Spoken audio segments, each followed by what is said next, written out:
Aujourd'hui, on s'attaque à un sujet immense, un système qui est vraiment au cœur de notre quotidien, l'économie de marché. On va décortiquer ensemble comment tout ça fonctionne. Alors, partons d'une question qui peut paraître simple, mais qui est en fait hyper profonde. Chaque jour, des milliards de transactions ont lieu, des achats, des ventes, de la création de richesses. Mais au fond, qui tire les ficelles? Qui est le grand chef d'orchestre de toute cette activité? C'est vraiment la question de base pour comprendre comment nos sociétés sont structurées. Et la réponse, elle est assez contre-intuitive. Parce que dans une économie de marché, personne n'est vraiment aux commandes. Non, il n'y a pas un grand planificateur central. C'est un système qu'on dit décentralisé, où tout s'organise grâce à deux choses, la concurrence et les prix. Alors, pour essayer de comprendre ce mécanisme un peu abstrait, les économistes ont imaginé un modèle, une sorte de version idéale, de plan parfait de ce que devrait être un marché. C'est ce qu'on appelle la concurrence parfaite. Mais attention, il faut bien garder ça en tête. C'est un modèle théorique, une construction de l'esprit, pas du tout une photo de la réalité. Pensez à un physicien qui imagine une surface sans aucun frottement pour simplifier ses calculs. C'est super utile pour la théorie, mais dans le monde réel, ça n'existe pas. Eh bien, la concurrence pure et parfaite, c'est un peu la même idée. Et pour que ce marché parfait existe, ce modèle pose 5 conditions, et elles sont hyper strictes. D'abord, l'atomicité. Il y a tellement d'acteurs que personne tout seul ne peut changer le prix. Ensuite, l'homogénéité. Tous les produits sont exactement les mêmes. Troisièmement, la libre entrée et sortie, donc pas de barrière. Quatrièmement, la transparence. Tout le monde sait tout le temps. Et enfin, la mobilité des facteurs. Le capital et les travailleurs peuvent bouger sans contrainte. Un monde parfait en somme. Ok, ça c'était le monde idéal des économistes.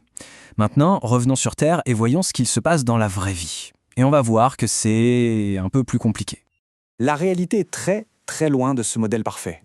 L'atomicité, dans les faits, on a des géants, des entreprises qui fusionnent pour peser sur le marché. L'homogénéité, pas du tout. On a des marques, de la pub, tout est fait pour différencier les produits. Et la transparence totale, c'est un mythe. Il y a des brevets, des secrets de fabrication, bref, l'information n'est jamais parfaite. Et ce décalage, ce fossé énorme entre la théorie et la pratique, eh bien ça porte un nom. C'est ce dans quoi on vit tous les jours, la concurrence imparfaite. Bon, on vient de dire que le marché est imparfait. Alors la question c'est, comment est-ce que ça peut bien fonctionner quand même?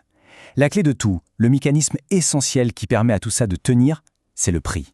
Le prix, c'est un peu le messager du marché. Il n'arrête pas de bouger en fonction de la fameuse loi de l'offre et de la demande. Si l'offre dépasse la demande, hop, les prix baissent. Et à l'inverse, si tout le monde s'arrache un produit, eh bien les prix grimpent pour réguler. Et cette idée que le marché peut s'équilibrer tout seul, sans qu'on s'en mêle, c'est le fondement d'une des doctrines les plus célèbres de l'économie, le fameux « laisser faire les hommes, laisser passer les marchandises ». Le prix, ce n'est donc pas juste une étiquette, il a une triple fonction. Il est super puissant. D'abord, c'est un indicateur de rareté. Ensuite, il est incitateur. Il motive nos comportements d'achat ou de production. Et enfin, il est régulateur. Par ses fluctuations, il aide le marché à tendre vers un équilibre. Passons maintenant à la concurrence elle-même, parce que cette force qui anime tout le système, eh bien, elle a un double visage. Elle a des côtés très positifs, mais aussi des effets plus inattendus. Alors, le côté pile, c'est que la concurrence est un formidable moteur. C'est elle qui force les entreprises à se battre et ça se traduit par quoi? Des prix qui baissent, une qualité qui s'améliore et une course permanente à l'innovation pour faire mieux que le voisin. D'ailleurs, l'économiste Joseph Schumpeter disait que le but de l'entrepreneur, c'est d'innover pour échapper à la concurrence. En créant un produit unique, il obtient un monopole temporaire. Et c'est cette quête, cette destruction créatrice qui, ironiquement, fait progresser tout le système. Mais c'est là qu'on touche au grand paradoxe. La compétition est tellement féroce que les gagnants finissent par racheter les perdants, par fusionner. Résultat, on passe d'un marché avec plein de petits acteurs à un marché dominé par quelques géants. La concurrence finit par s'autodétruire en quelque sorte. On se retrouve donc avec cette tension permanente entre l'idéal de la concurrence et la tendance à la concentration. Ça nous amène tout droit à la grande question de l'équilibre. Quel rôle pour le marché et quel rôle pour l'État? Face à ce dilemme, la solution qui s'est imposée presque partout, c'est un compromis. On ne choisit ni le tout marché, ni le tout État. C'est ce qu'on appelle l'économie mixte. L'idée est simple, on garde le dynamisme du marché, mais on y ajoute l'intervention de l'État pour corriger ce que le marché fait mal ou ne fait pas du tout.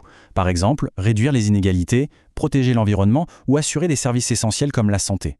Et c'est ça qui nous laisse avec la question fondamentale, le débat qui n'est jamais vraiment terminé en économie et en politique. Finalement, où est-ce qu'on place le curseur? Quel est le dosage parfait entre la liberté du marché et le rôle de l'État? C'est une question qui reste ouverte.